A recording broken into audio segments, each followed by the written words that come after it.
Greetings. I'm Quarter Music. Hello, Music Tribe. It's good to run into y'all. It's always a pleasure to come across y'all.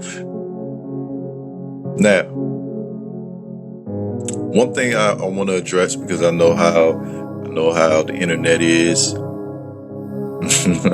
I learned how to deal with the environment of social media for many phases before I decided, I'm come on here and have these conversations. But nonetheless, I know how the internet is, so I'm going to address some things just so we can kill that before it even gets going.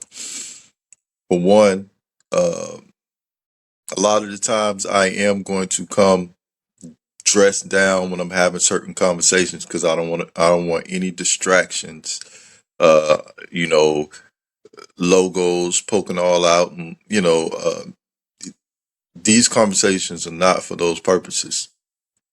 So I'm not on here to, you know, uh, flaunt jewelry, or I'm not on here to distract you with logos, or, have a fashion show. So a lot of times I'm going to throw on that same black sweater or some kind of black sweater, something really just cameraman blending the background, a backgroundish, a backgroundish. I like that. But anyways, the whole point is, tribe, I'm trying to get a point across, and today I want to discuss uh, what I would call my topic: closing the border. Okay, with the whole presidency of Trump and all that, what have you. I know that's the first thing a lot of people think about, but what I mean by that is we got to stop focusing on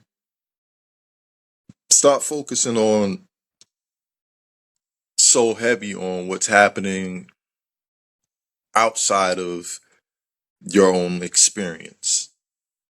That's where a lot of us run into stress. That's why a lot of us run into uh, these, what they want to call it, FOMOs, or what have you, because we're looking at everybody else's process. We're watching everybody else's, how they doing this, how they moving.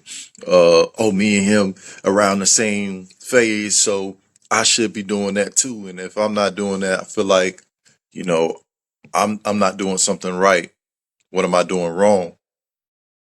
Um, but mainly, I talked about this because uh, there was a lot of conversation around this topic, and really today, I just want to talk about something essential to achieving success in life.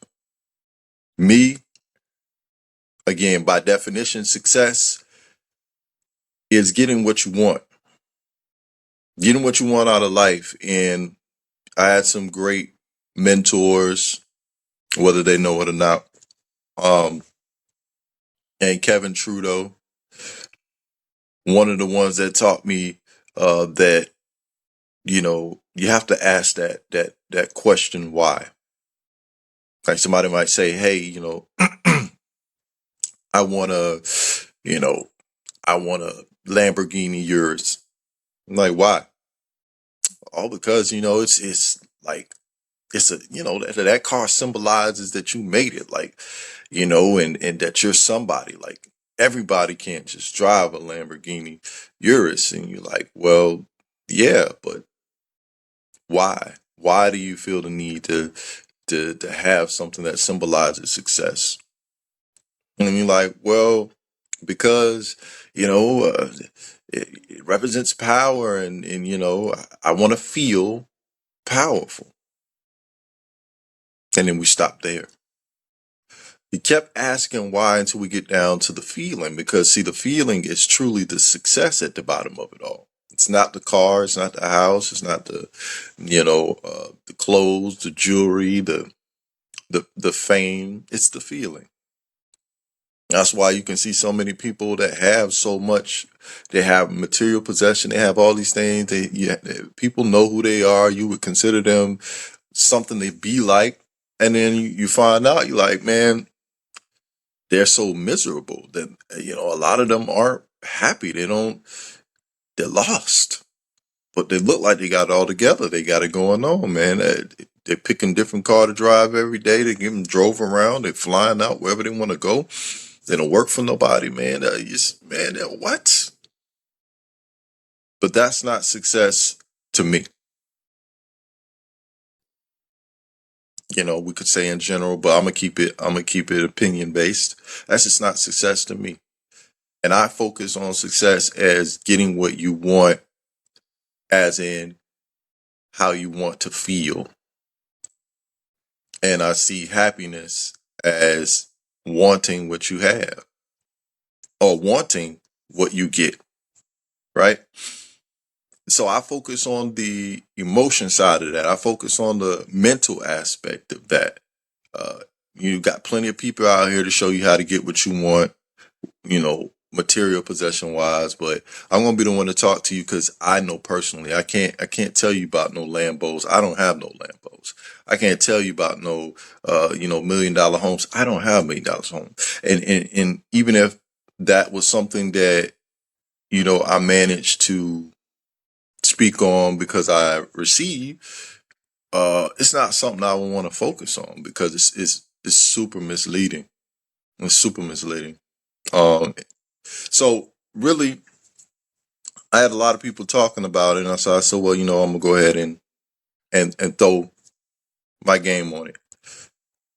So I call it closing the border because in order to be successful, I feel like that's what you have to do emotionally, psychologically. We have to close the border. There has to be restrictions in your life, right? Because I have achieved a level of success emotionally and mentally and spiritually where I feel great. I feel great 95% of the time. And it's usually, that aligns with, it rolls over. I think it started mentally with me and emotionally with me, but it rolled over into my physical health. I learned to eat cleaner, uh, exercise, all that. It just started to roll in play. But I started up here, started in here, and I feel fantastic. This is, of course, not something that you just decide to do today. You watch the video and you're like, all right, you know what? All right, Quill, I'm gonna do that. I'm gonna go ahead and I'm gonna level up and I'm gonna just decide to feel great. No, it's not a trend. It's just a lifestyle, and it's a process, right? This is hundreds of habits, hundreds of small choices and decision making each and every day over a period of time, over a period of moments that adds up to being able to just unconsciously feel amazing each and every, like 95% of the time. I'm gonna get that 5%. There's those dark times. There's moments where you going through the mud, but that's 5%, man. I'll take that. I'll take that just to grow my 95%. So, with that being said, I say putting up borders and closing the border is because borders are not walls to keep others out, right? A lot of people think of the border, they think of the wall, and it's like, oh, just to keep immigrants out. And oh, borders is, you basically talking about in the manner that you're talking about it. It's in a way that's saying that you got to cut everybody off and just, go ISO. I'm not saying borders to keep others and everything out, because that's not always the case with borders, right? I'm saying borders as in like walls, you know, or more so gates to protect what is sacred, okay? To protect your moments, to protect your energy, to protect your purpose, right? So I grew up, if you don't know by now, I grew up in the church scene. I grew up around uncles and aunties, grandmother, grandfather, great aunts and uncles, and etc. That come from a Christian background. Grew up in the church, uh, musician, playing the drums. Then went to the piano in live service. So me and my family, that's the background we came up on. And from what I've studied and I've learned, if you know anything about me, you know that these sort of things built the foundation for my curiosity, and I went and I ran with it in the way that I did, and it helped me become who I am. So a lot of times I say that just as a disclaimer. A lot of times you're going to hear me refer to uh, biblical scriptures and things of that nature. This is not to press a certain religious belief on you, but this is more so just to illustrate just a part of me and what I can relate to. So some of y'all may can relate. It's just to make a point. Okay. Now, the Bible says in Proverbs, and I mean, you can use this in the Torah, you can use this with the Quran. There are similar things. They all have similar things, but again, this is my background, so this is what I knew how to build off of. But the Bible says in Proverbs 4:23, above all else, guard your heart, for everything you do flows from it. So borders is super important. You have to guard the borders is to protect what's inside more than it is to keep what's outside from, outside. A lot of times, well, we don't want something outside getting inside. Like when you think about the borders with the United States, having open borders and Trump wanting to close that up.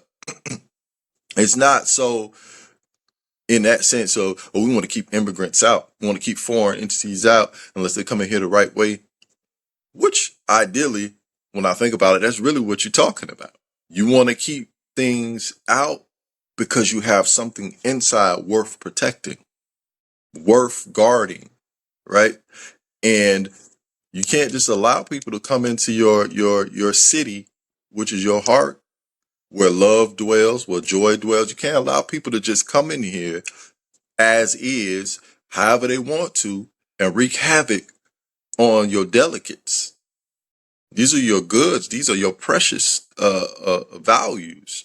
The feelings of love and grief and joy and all those things dwell in the heart, in the city of the heart. And you don't want anyone just coming in. There has to be some restrictions, so really, the heart is the seat of affection within us all, right? The heart is where you have passion. The heart is where you have love and joy and grief and enmity and courage and pleasure. So if I allow anybody to just come in and especially like, let's say we're talking about relationships, you let somebody relationship wise, a partner, come into your life and just decide that they're bringing in depression, they're bringing in drama, they're bringing in anxiety and distrust, and you're like, well, it's your fault you let somebody like that. That's not how they coming. That's not, they sneaking in. You don't sneak across the board. Like they don't just roll past. Well, we can say how we want to see it, but most of the time, ideally, people are sneaking over the border because there has to be restrictions. There has to be hey, you can't just come in my life any old kind of way. I'm working on something. I'm protecting something. I'm building something here, and I only want citizens in my heart city that is going to benefit the city. That's going to build it up, not tear it down. So we checking you at the border, right? And with that in mind, closing the border is a way of guarding your heart. Needless to say, this is a way that you ensure that what flows from you is aligned with your goals, right? So I got that relationship, and this partner comes in and just like, hey, they end up watching Netflix, mindlessly scrolling on social media, hanging with people that get in trouble. They're constantly, it's always something. You ever met that person that just, you know, you like, man, they have potential, they're a cool person, but geez, their life is like a never ending drama film. There's no point where it's just like a long period of peace or tranquility or just like happy, wonderful things that you can hold on to for a moment. It's just like, even if it does come, it's gone as soon as it get there. It's like, when do you have a moment to just, where you go through like a good little period where it's grace. You just, it's those kind of people.